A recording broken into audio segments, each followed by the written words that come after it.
नमस्कार, मैं केशव राय विश्व हिंदी अकादमी मुंबई से। और जैसा कि हमने कल बताया था हवाई अड्डे से मुंबई से कि हम एक लघु फिल्म की शूटिंग देखने जा रहे हैं और उसका लोकेशन यानी कि वास्तविक लोकेशन होगा, वास्तविक किरदार होंगे, जैसा आजकल वेब सीरीज में बताया जा रहा है। तो आज हम एक ऐसे परिवार में आए हैं जहाँ पर करीब उनके जो इसको किला बोलें, महल बोलें या घर बोलें, बंगला बोलें, जहाँ पर करीब 12-15 रूम हैं बड़े बड़े। और ये जो महल हमें फिल्म इंडस्ट्री यानी कि मुंबई की याद दिलाता है, जहाँ हम जाते हैं फ्यूचर स्टूडियो में, फिल्म सिटी में या कहीं भी जाते हैं, वहाँ पर हम जब कोई सेट देखते हैं कि एक ही बिल्डिंग में 15-15 सेट लगे हैं, तो वो हमें इस मकान में, इस घर में देखने को मिले हैं। 3 फ्लोर हैं यहाँ पर, हर में के स्विमिंग पूल तक भी है। तो हमने और सुनील तिवारी जी ने यहाँ पर शूटिंग करने वाले हैं हम सितंबर में।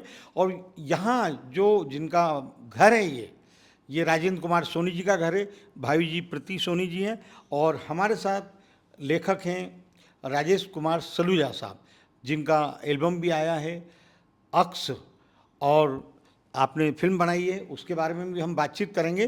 तो पहले हम राजेश कुमार सलूजा साहब से बातचीत करते हैं कि उनका जो एल्बम आया है उसका काफ़ी चर्चा है उसकी, और गज़लें इतनी अच्छी हैं कि गुलजार साहब तक ने गज़लें सुनी और तारीफ़ की थी। सर कुछ भी संक्षिप्त में बताइए।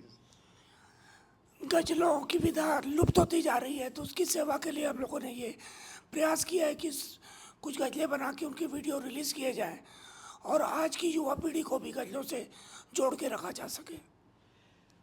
देखिए, सर ने कहा जैसे गज़लों की जो विधा है लुप्त होती जा रही है, बात बिल्कुल सच भी है, लेकिन नई पीढ़ी क्या नयापन नहीं आता है, वो पुरानों की नकल करते हैं। जैसे गुलजार साहब ने भी कहा है कि भाई मेरे नाम से नकल, वो कुछ नया नया जो लेखक होता है, शायर होता है और नाम उनका लगा देता है, और इस तरह से तो वो जो बात है सही है। लेकिन अगर हम भाषा की बात करें तो उर्दू के बगैर हिंदी भी आगे बढ़ नहीं सकती, कितने शब्द होते हैं उसमें।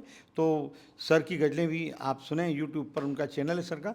अब हम राजेंद्र कुमार सोनी जी, आपका जो ये घर है, वाकई हर कमरा, हर रूम में जो सारी एंटिक चीज़ें हैं जो आपने बहुत दिल से बनाई है, आपने भाभी जी ने, आपने एक फिल्म भी लिखी भी है और बनी है वो, और रिलीज भी हुई है। सबसे बड़ी बात फिल्म का रिलीज होना। तो आपके मन में कैसे आया कि फिल्म बनाना है, और आप बताइए सर। हम लोगों की कॉलेज के लाइफ से ही इच्छा थी कि हम फिल्म में काम करें। तो फिल्म में काम करना संभव तो हुआ नहीं। मैंने बीएससी की पढ़ाई छोड़ के, फाइनल की एग्ज़ाम छोड़ के फिल्म में ट्राई किया था और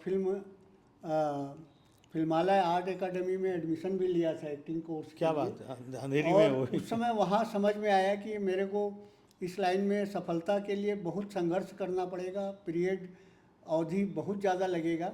तो मैं 1 साल में ही अपना प्रशिक्षण जो ले रहा था उसको छोड़ के आके मैंने बीएससी किया, फिर सर्विस की। और चूँकि ये दबी इच्छा थी मेरे मन में, हम दोनों के मन में थी कि हम लोग एक फिल्म का निर्माण करें। जी। फिर हमने एक स्टोरी लिखी और उस स्टोरी में फिल्म का निर्माण किया। और फिल्म बहुत ही साफ़ सुथरी और बहुत ही संगीत उसके कर्णप्रिय और अच्छे बोल वाले संगीत बने। और हम उसमें फिल्म बनाने में सफल रहे। हाँ, आप प्रीति सोनी जी, भाभी जी, जैसा कि अब हम आए बातचीत कर रहे थे, तो जो आप फिल्म क्लासिक फिल्मों का आप जिक्र कर रही थी, गुड्डू गुड्डू कर रही, गुड्डू फिल्म और गुड्डी गुड्डी फिल्म, फिल्म, हाँ, भाभी स्वामी, फिल्म, आविष्कार फिल्म, स्वामी फिल्म आप देख रही थी, फिर मुगले आजम, प्यासा। तो मेरे मन में आया कि आपके यहाँ शूटिंग तो करेंगे लेकिन आपसे बात भी करें, क्योंकि आप लिटरेचर में आपका बहुत रुचि है। मुझे तो बहुत मैंने रुचि वही है। मैंने सर से बात की। तो ये जो आपकी फिल्म का विषय था, महिला प्रधान फिल्म था और महिलाओं को कुछ संदेश देता हुआ था। एक्चुअली में ये युवा पीढ़ी के लिए था। जी। जो युवा संघर्ष करते हैं, पढ़ाई लिखाई करते हैं और असफलता मिलती है, तो वो कुछ भी कदम उठा लेते हैं तो उनके लिए ये संदेश था कि आप संघर्ष करो, एक क्षेत्र में यदि आपको सफलता नहीं मिल रही है तो दूसरी जगह आपको सफलता ज़रूर मिलेगी। ईश्वर एक न एक मौका सबको देता है। जी। ये सोच के हम लोगों ने ये फिल्म बनाई। और इन्होंने जैसा शाहजहाँ ने मुमताज़ के लिए ताजमहल बनाया, इन्होंने मुझे एक फिल्म बना के दी, अच्छा, मुझे प्रोड्यूसर बनाया। आप शुरू से फिल्में देख रही हैं, तो फिल्मों में क्या बदलाव हुआ उस दौर से चलें और आज तक के दौर में? बहुत बदलाव हुआ। जब हम छोटे थे तो बहुत साफ़ सुथरी फिल्में आती थी, मल्टी स्टारर रहती थी। जी। अब अब एक ही स्टार सब कर लेता है, हाँ, सारे तो किरदारों को निभा सारे लेता कर है। लेता है। जी। स्टोरी भी थोड़ी चेंज हो गई है, जी।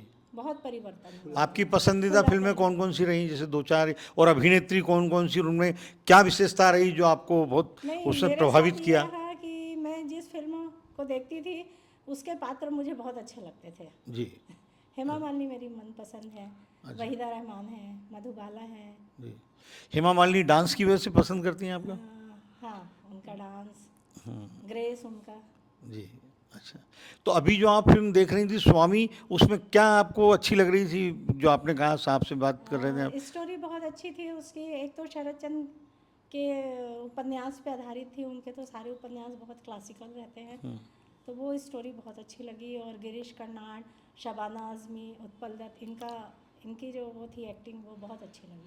अच्छा, ऐसा कहा जाता है कि जो उपन्यासों पर जो फिल्में बनती हैं, तो ये उपन्यासकार कई बार संतुष्ट नहीं होता है, वो चाहता है फिल्म मेकर को कि आप जैसा मैंने लिखा है आप वैसा ही शूट करें से, लेकिन उसमें फिल्म फिल्म नहीं निर्देशक चलती। मना कर देता है क्योंकि ये मीडियम अलग है। तो वो ये जरूर है कि उस उपन्यास में से कुछ हटता है तो कुछ नया जुड़ता भी है, जुड़ता भी और है। वो अच्छा रहता है फिल्म के लिए। नहीं, क्या है, यदि हूबहू यदि आप उपन्यास की ही कहानी यदि डायरेक्टर उसको निर्देशित करेगा तो फिल्म नहीं चलती। जी। जैसे एक चादर मैली सी, जी। वो उतना नहीं चली जितनी अच्छी राकेश बेदी की वो फिल्म थी, उपन्यास थी, सॉरी, हाँ, राजेंद्र सिंह बेदी की। तो राजन जी से, हाँ जी। किसी भी उपन्यास का फिल्मीकरण होना बहुत आवश्यक है। उसमें एक विधा ही अलग है। वो उपन्यास आप पढ़ोगे तो आपको दृश्य रूप में अगर वो प्रदर्शित हो, पढ़ते पढ़ते ही आप उसमें खो जाएं, उसी तरह से फिल्म है। अगर फिल्म में हमने बनाया, समझ में ये आया कि अगर 10 मिनट में आप दर्शकों को किसी फिल्म में बांध नहीं पाए, इसका मतलब आपने असफल फिल्म बनाया है। फिल्म ऐसा हो कि वो उसमें जीने लग जाए, उसको ऐसा लगे कि ये सब घटनाएं मेरे आसपास ही हो रही जीवंत, हैं। हर आदमी की अपनी कहानी हाँ, हो, हर आदमी की। वो जीवन से जुड़ जाए, जीवंत हो। जैसे स्वामी फिल्म ही है, शरद चंद्र उस समय स्वर्गीय हो गए थे जब बना, तो बहुत साल पहले से। तो उसको आधुनिक कहानी लिखने के लिए मन्नू भंडारी उस समय की बहुत ही बड़ी कथाकार हैं, उनसे री राइट करवाया गया पूरा। और स्क्रिप्ट वगैरह इतना बढ़िया है उसके, एक एक डायलॉग, एक एक परिदृश्य और ग्रामीण परिवेश, और माने जो बंगाल के लोग कैसे रहते हैं, कैसे उनका जीवन है, कैसे जीवन निभाते हैं, इस तरह से है उसमें। और लोगों को बांध देती है और लगता है ताना कि बाना, आपसी संबंधों का तो बहुत जब अच्छे आपने से सर ये जो आपकी फिल्म लिखी, तो आपके अनुसार ही डायरेक्टर ने उतना न्याय किया उसको शूट करने में कि एग्जीक्यूशन प्रॉपर नहीं हो पाया था उसका? नहीं। हाँ, ये एक बात तो है कि हम लोगों ने फिल्म जोश जोश में बनाया था, तो उस जोश में माने वो बरसाती नदी थी, ठहराव नहीं था उसमें। अब समझ में आया है कि प्री प्रोडक्शन में काम होना ही चाहिए। और अब मैं सोचने लगा हूँ कि किसी भी फिल्म बनाओ, उसके एक एक डायलॉग ना कह के एक एक शब्द ऐसा हो कि वजनदार हो, लोगों के दिल में घुस जाए। वो जैसे गोली घुसती है ना, उसी तरह से लोगों को दिल में घुस जाए। और एक्टिंग में माहिर लोगों को उस पात्र के लिए कौन जचता है, ये जैसे आजकल के फिल्म वाले कर रहे हैं और उसमें काम करते हैं, उस तरह से काम वर्क होना चाहिए। स्क्रिप्ट में काम होना चाहिए, डायलॉग में काम होना चाहिए, परिदृश्य में काम होना चाहिए, और कोई भी असंगत ना लगे कि ये असंगत है इस फिल्म से, या पहनावा हो या वस्तु हो, या घर हो। अच्छा, आपकी फिल्म में संदेश था, तो आपने इसको अंतर्राष्ट्रीय फिल्म फेस्टिवल, जो प्रतिष्ठित फेस्टिवल्स होते हैं, उनमें नहीं भेजी ये फिल्म? नहीं, हम लोगों के पास उतना समय नहीं था कि उसका प्रमोशन कर सकें हम या उसके साथ जा सकें। होता क्या है कि आप एक बार फिल्म बनाओ, उसमें कितना मेहनत लगता है वो बनाने वाला ही जानता है। अब वो 40 विभाग 45 विभाग एक फिल्म में, और करीब करीब सैकड़ों काम करने वो तो वाले। सारे टीम काम करती है, हाँ, एक टीम जब तय हो काम जाता है करती है। यूनिट, हाँ, इसीलिए कहते हैं उद्योग टीम है, वर्क है, एक फिल्मों को उद्योग कहते हैं है। टीम वर्क है। उसके बाद बना लेना तो सरल है, उसको बेचना कठिन है। और उसमें हम असफल रहे। उसको हमने खुद रिलीज़ किया, उसके संगीत को रिलीज़ किया। बाकी मैंने संगीत भी सुना है, सर ने बताया था संगीत भी बहुत अच्छा था फिल्म संगीत का। भी बहुत अच्छा बहुत ही था। अच्छे हैं। फिल्म गाने भी थे। अच्छी थी। फिल्म भी बहुत साफ सुथरी थी। नहीं, वो आजकल क्या है, हाँ। बिजनेस के से आंकते हैं फिल्मों को कि ये फिल्म 100 करोड़ की, ये 500 करोड़ की, नाम भी बता दीजिए या हाँ, या जो फिल्म में लगा पैसा, 1 करोड़ 2 करोड़ 5 करोड़, तो सबसे पहले वो लागत निकल जाए तो एवरेज फिल्म मानते हैं। फिर हिट होना, सुपर हिट होना बात की बात होती है। तो सबसे मुख्य कारण ये होता है कि आज जितना लगा उतना आया कि नहीं पैसा। नहीं, नहीं आ पाया। तो ये शीर्षक, जो आपने शीर्षक आपकी फिल्म का, वो किस आधार पे आपने शीर्षक चुना?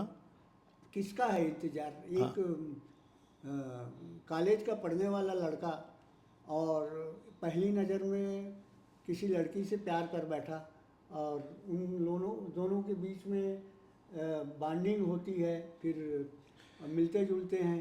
बाकी तो उस आपने समय- भी कहीं से प्रेरणा मिली थी इस कहानी की कि भाभी जी का किस्सा था कहीं, ऐसा तो नहीं? नहीं, वो किस्सा हम ही दोनों का था। अच्छा। लेकिन हमारा प्यार जो था वो शादी के बाद हुआ। हाँ, अच्छा। अच्छा। आप लोग विश्वास नहीं करेंगे कि हम शादी के पहले एक शब्द एक दूसरे से नहीं बोले थे, अच्छा। और मिलने रोज जाते थे। मैं रोज जाता था। ठीक। इसके छोटे माने चाचा के बच्चे वगैरह कहीं से पकड़ लेते थे। अब आसपास ही वो चौक में रहते थे। बिलासपुर की रहने वाली है, बिलासपुर में मैं पढ़ता था उस समय कॉलेज हैं। तो आपके यहाँ ये जो बच्चे हैं अभी, सब आपके बच्चों के बच्चे बड़े प्रतिभावान हैं, सब प्रतिभाशाली हैं। तो आपके बच्चे भी कुछ फिल्मों किया है, कुछ सीरियल वगैरह में कुछ कर रहे हैं? तनुजा जी के जो गजल हैं जी। उसके नायक नायिका एक गजल के इन्हीं लोग जी। हैं। छोटे बच्चे, आओ रे मेरे बच्चों प्यारे, जी। आइए, आओ इधर आओ। हाँ। ये दोनों बच्चे भी काम किए, वाह, है ना। क्या बात। और एक फिल्म के नायक नायिका मेरे बहू और मेरे बेटे थे। अच्छा। उन लोग भी काम किए हैं। तो तो मैं उनको भी बुला अब यहाँ शूटिंग होगी तो यहाँ के कई किरदार तो आपके परिवार के ही होंगे उसमें, हाँ, ये क्योंकि जो यहाँ शूटिंग करने आएगा तो जैसे कहते हैं ना आपके, एक स्टूडियो में अंदर जाएं आप तो अंदर घुसें और पिक्चर बना के कंप्लीट लेके निकले। हाँ, ऐसे ही आपके यहाँ ये इतने लोकेशंस हैं आपके घर में ही, क्या अगर आएगा आदमी तो पिक्चर कंप्लीट या सीरियल कंप्लीट करके ही निकलेगा।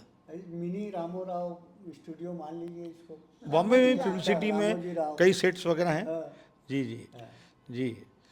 तो बच्चों, आप क्या, आप कौन से कलाकार को देखते हो, कौन सी फिल्में देखते हो आप? है ना? बताओ कौन सी पिक्चर देखते हो, जल्दी बताओ। क्योंकि आपके यहाँ शूटिंग होगी तो कई कलाकार आना जाना शुरू होगा अब आपका। पिक्चर अभी कौन सी देखे? चंदू चैंपियन। अभी तो हम चंदू चैंपियन देखे हैं, ओह। और बहुत सारी पिक्चर देखे, वाह। फाइटर, ये सब, बैड बॉय। और बैड बॉयज, ये सब। तो ऐसे हमारे बहुत सारे जो एक्टर है वो हमें अच्छे लगते हैं। चलिए, मैं क्या बोलूं, मेरे को आता ही नहीं। क्या बात, बोलिए बेटा कुछ। कौन सी फिल्म अच्छी लगी तुमको? जल्दी। Bad boys. बैड बॉय अच्छी लगी यार, अपनी सहेली को। तो अब ठीक है, अब जल्दी आपके यहाँ शूटिंग करेंगे। सर, आपके और भी कुछ आने वाले एल्बम्स वगैरह कुछ बताएं। कुछ नई गज़लों पे काम चल रहा है जो बहुत ही शीघ्र आपको बियॉन्ड क्राउड चैनल में यूट्यूब में देखने को मिलेगी। और आप फिल्मों के लिए भी गीत और कहानी लिख रहे हैं? हाँ, मैं लिखता हूँ और कई मेरे पास इस तरह के अवसर आए हुए हैं जिस पे मैं काम कर रहा हूँ। तो हमें ये पूरा फिल्मी परिवार, यानी कि हमने बताया ना कि लोकेशंस तो हमने देखा और हमें लगा कि ये तो कोई बम्बई के किसी स्टूडियो में आ गए, लेकिन अपनत्व भी बहुत है यहाँ पर। हर जो एक एक चीज़ मैंने बताया ना कि यूनिक, दिल से बनाई हुई है यहाँ पर। जब हम शूटिंग करेंगे तो आपको पूरा यहाँ पर हर कमरे दिखाएंगे, हर कमरे में जो यूनिक चीज़ें लगी हैं वो हम सब आपको दिखाएंगे। धन्यवाद, नमस्कार।